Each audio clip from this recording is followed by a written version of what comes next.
The supernova spacebar was buzzing with chatter and laughter. The holographic screens on the walls broadcast the latest news from different planets, creating the illusion of a window to distant worlds. Alex Chen, a young historian from Lunar University, sat behind the bar, immersed in his tablet. He was so engrossed that he didn't notice an older man slumped down next to him. "Hey, young man, move over," the old man grumbled, settling into a high chair. "Damn it, who would have thought that I would live to see the days when space bars would be jammed?" Alex looked up and froze. In front of him sat a man whose face he had seen hundreds of times in photographs and historical holograms. A face modeled with wrinkles like a map of distant galaxies. Eyes that reflected the abyss of space. "Pardon me, sir, but, you're Ronald Henley, aren't you?" Alex could barely contain his excitement. "The only survivor of the Enigma-7? The old man hummed, bringing a glass of shimmering blue liquid to his lips. "Survivor, you say? Boy, I wouldn't be so sure. Sometimes I think I'm dead out there on that damn station, and all this," he circled the bar, "is just some evil joke on my soul." Alex stepped forward, his eyes burning with excitement. "Mr. Henley, I'm Alex Chen, a historian at Lunar University. I've been researching the Enigma-7 incident for several years now. Could you tell me what really happened?" Ron sighed, closing his eyes for a moment. When he opened them again, they were filled with the darkness of deep space. "You know, kid, there are some things that are better left in the past. But the past doesn't seem to want to leave me alone." He paused, looking at his glass. "All right, listen. But I'm warning you, this story is not for the faint of heart." Ron took a sip and began his story. "Before I tell you about Enigma, there's something you should know about me. I wasn't always the sullen old man you see. I was once a young, ambitious engineer.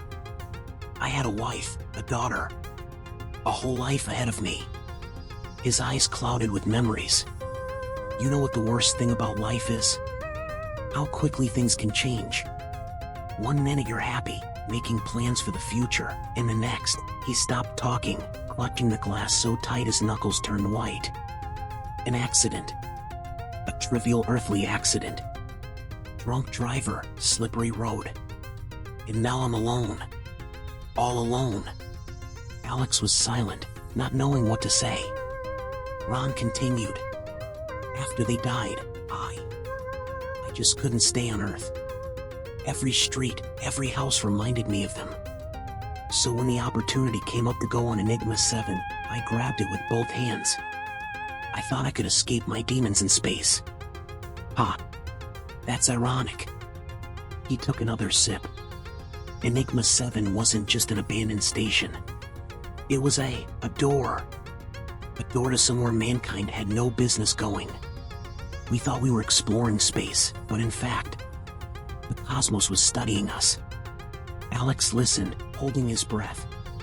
Ron continued, his voice growing deeper. "It all started with a radioactive release. But it wasn't ordinary radiation.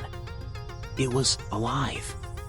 Hell, I can still remember it crawling up the walls like some kind of creepy mold. And then people started dying.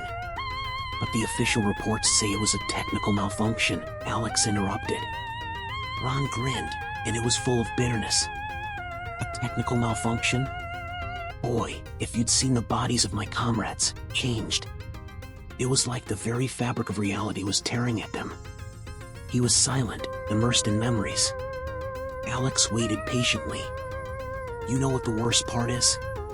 Ron finally said. "Not monsters, not death. The worst part is realizing that everything you believed in, everything you knew about the world was a lie. Space. It's not empty, kid. It's full of life. But it's not the kind of life we're used to." Alex frowned. "But how did you survive? The reports say you left the station in an escape pod." Ron laughed, but there was no mirth in his laughter. "Survived? Oh, boy, if you'd known. I thought I'd escaped. Thought I'd put this whole nightmare behind me. But you know what I realized as I sat in that pod? watching Enigma disappear into the distance. I realized I never left the station. He rolled up his sleeve, exposing his arm. Alex shuddered. The old man's skin was covered with strange patterns, pulsing with a faint green light. Is that what I think it is? Alex whispered. Ron nodded. That radiation thing. You know what the funny thing is? It didn't kill me. It changed me. I'm not a person anymore, Alex. I'm something else. Something that has no name in human languages. Alex looked at Ron with wide open eyes. But how do you live with that? Ron grinned bitterly. Living? I exist, boy. I walk among humans, tending to be one of you. But every night I hear a call. The call of infinity. And you know what the worst part is? Part of me wants to answer that call. He finished his drink and ordered another. You know, Alex, after I was rescued, I tried to get my life back together. Even got remarried. Thought maybe I could start over. Ron shook his head. But how can you live a normal life when there's something alien inside you? My wife, she left after a year. Said I'd changed, that I wasn't the man she married anymore. She was right, damn it. Alex was silent, pondering what he had heard. Then he asked, what happened to the rest of the crew? The reports say that they all died, but... Ron interrupted him. Dead? I wish that were true. No, man, they're not dead. At least not all of them. Some of them changed. Just like me. But not all of them were able to keep their sanity. He leaned closer to Alex, lowering his voice. I saw my best friend, Jim, turn into something. His body melted like wax, and then reassembled. But it wasn't Jim anymore. This thing. It spoke a language I'd never heard before. And you know what the scariest part was? I understood every word. Alex felt a chill run down his spine. And what was it saying? Ron shook his head. Believe me, kid, you're better off not knowing. There are things that the human mind just can't comprehend. But I'll tell you this, what we call space is just a thin film of reality. Behind it is something so vast and incomprehensible that the mere realization of it can drive you mad. He paused, looking somewhere through Alex. You know what I realized back there on the Enigma? We humans think we're so important. That we're the center of the universe. But the truth is, we're just grains of sand. No, less than that. We're like bacteria on the surface of the ocean, unaware of the depths. Alex felt his worldview crumble with every word Ron said. But why? Why was all this covered up? Why is the government silent? Ron laughed. The government? Boy, do you think they know more than we do? They're just as scared as the rest of us. Maybe even more so. Because they realize one simple thing, if people find out the truth, chaos will ensue. He finished his drink and stood up. Take my advice, kid. Leave the past alone. There are some things that mankind is better off not knowing.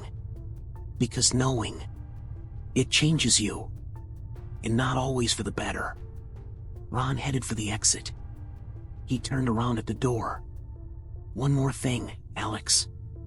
Enigma-7, it's still there. And it's waiting.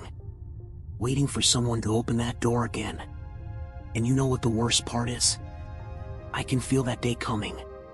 With these words he disappeared, leaving Alex alone, with 1,000 questions and a growing sense of dread at the unknown of the cosmos. Alex sat staring into the void for a long time. Then he slowly pulled out his tablet and opened a new file. His fingers hovered over the keyboard. Finally, he started typing.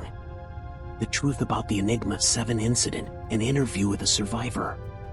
He knew this could cost him his career. Maybe even his life. But after talking to Ron, he realized one simple truth. There are some things that need to be told, no matter how terrible the truth. Because somewhere out there, in the depths of space, Enigma was still waiting.